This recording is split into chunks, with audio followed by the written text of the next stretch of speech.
Bonsoir, bonsoir, ce samedi soir. Je m'appelle Monique et je vous fais ce live de ma maison à Herstal. Mon deuxième cerveau me parle quoi faire.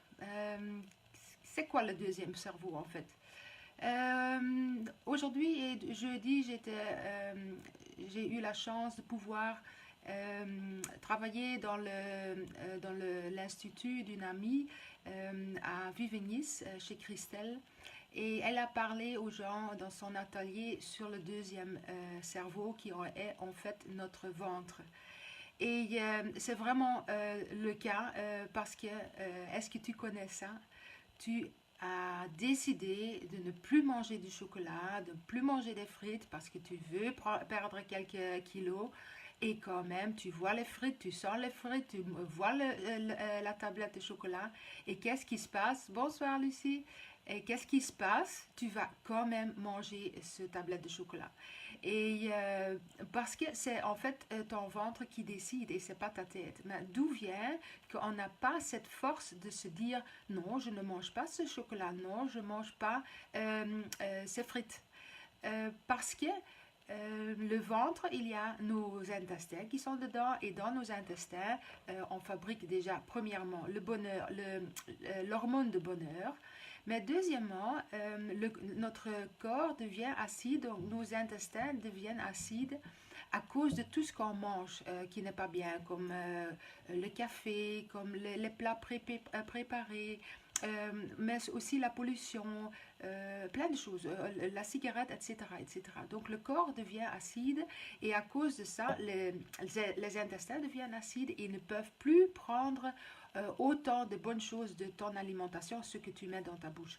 Donc si en plus la qualité de ce que tu manges n'est pas très très bien, on va créer des soucis parce que l'acidité dans tes intestins va faire des tout petits trous dans tes intestins et ça va couler et ça va faire que les gaz vont se mettre dans le reste de ton corps et parce que ton corps veut réparer ça, toute l'énergie va vers tes intestins et ça va essayer de réparer ça, mais ça veut dire que tu vas perdre de l'énergie pour faire autre chose et qu'on est plus souvent fatigué.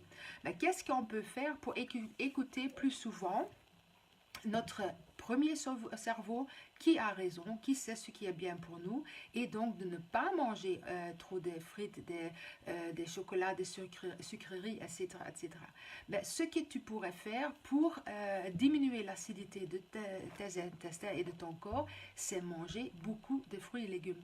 Pourquoi? Parce que les fruits et légumes, l'eau distillée, l'eau propre, je vais dire, et du thé vert ont comme bienfait qui vont diminuer l'acidité de ton corps et donc de tes intestins, ce qui fait que tu vas réparer les parois à l'intérieur de tes intestins. Ce n'est pas si facile que ça parce que ça prend quand même quelques temps et ça dépend évidemment le temps que ça a pris pour faire ce dégât dans tes intestins, mais manger beaucoup plus de fruits et légumes, donc ça va faire diminuer l'acidité du corps et comme ça, les creux ou l'envie de grignoter va vraiment diminuer. Aussi diminuer le sucre, donc pas en une fois, si tu es quelqu'un qui aime bien beaucoup de sucre, qui aime bien de manger des chics et des bonbons, etc., etc., ça veut dire que ton corps est habitué au sucré. Et ce sucré, ça fait que ton ventre, il est plus fort que ta tête, parce que en fait, tu es un peu accro. Et pour diminuer ça, tu peux essayer de manger tous les jours un peu moins de sucre pour que ton corps va s'habituer au nouveau goût avec moins de sucre. Donc par exemple, bonjour Delphine, bonsoir. Donc par exemple, tu manges, tu bois ton café avec 2, 3, 4 cuillères de sucre dedans. J'en connais qui le font. Et si tu arrêtes en une fois le sucre, tu n'aimes pas. Donc tu vas déjà arrêter plus vite de ne plus mettre de sucre dedans parce que c'est tellement dégoûtant. Mais si tu fais tous les jours un peu en moins, donc au lieu de 4 cuillères, tu en mets 3 ou 3 et demi et puis 3, etc., etc., tu vas voir comme ton goût va changer. Parce qu'en fait, ce qui se passe, ton goût, il a besoin de 18 jours seulement pour s'habituer à un nouveau goût. Donc, Et c'est comme ça que tu peux diminuer la sensation de ton ventre, qui il est le plus important, que c'est lui qui prend les décisions, mais que c'est plutôt ta tête qui connaît ce qui est bien pour toi. Donc diminuer tout doucement et pas faire tout en un coup. Donc ça c'est un. Les fruits et légumes, qu'est-ce qu'ils vont faire? Ils vont diminuer l'acidité de ton corps. Donc ça veut dire que tu vas créer plus de l'énergie pour ton corps.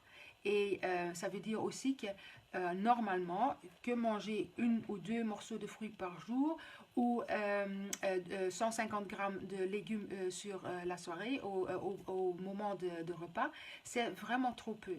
Donc c'est comme je disais hier dans le live pour les enfants, aussi pour toi-même, donc pour manger plus de légumes sur la journée et plus de fruits, commence par exemple par de manger des légumes le matin ou prends au travail des légumes qui sont faciles à emporter ou fais-toi une soupe aux légumes que tu amènes au travail et tu le réchauffes tout doucement, pas dans le micro-ondes parce que là tu vas abîmer tous les bons ingrédients et tu manges ton bol de soupe. Comme ça, tu mets moins de pression sur le souper du soir pour manger plus de légumes. Donc, ce que tu pourrais faire aussi, c'est retenir la règle de 80-20. 80% de tout ce que tu manges, tout ce que tu mets sur ton assiette doit être des bonnes choses, donc des fruits, des légumes crus, etc. etc. Et 20%, tu peux manger quelque chose qui normalement n'est pas si bien pour la santé. Donc un morceau de chocolat, du sucre dans ton café, etc. etc. Donc quand tu retiens le règle 80-20, tu vas être sur le bon chemin. Donc le plus important, c'est de diminuer le sucre parce que c'est vraiment le sucre qui fait que tu es accro et que tu n'as pas cette comment je dois dire, cette force pour ne pas manger des choses qui sont sucrées ou qui sont salées. Donc voilà, j'espère que c'est un petit peu des astuces pour t'aider à moins manger des choses qui ne sont pas bien pour ta santé et manger plus pour des fruits et légumes. Petite chose aussi, essaye toujours de manger des fruits bio. Pourquoi? Parce qu'en général, souvent, c'est quand même des fruits avec un trajet moins long. Donc, ça veut dire ils sont peut-être beaucoup plus mûrs que les autres fruits qui sont cueillis trop tôt. Donc, c'est mieux pour ta santé. Et surtout, il n'y a pas de pesticides qui ont été utilisés pour détruire les petites bébêtes.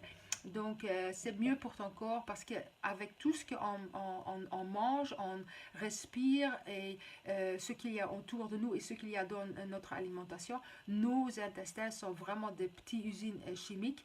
Et ce n'est pas bien, ça peut créer des soucis, ça peut créer des maladies.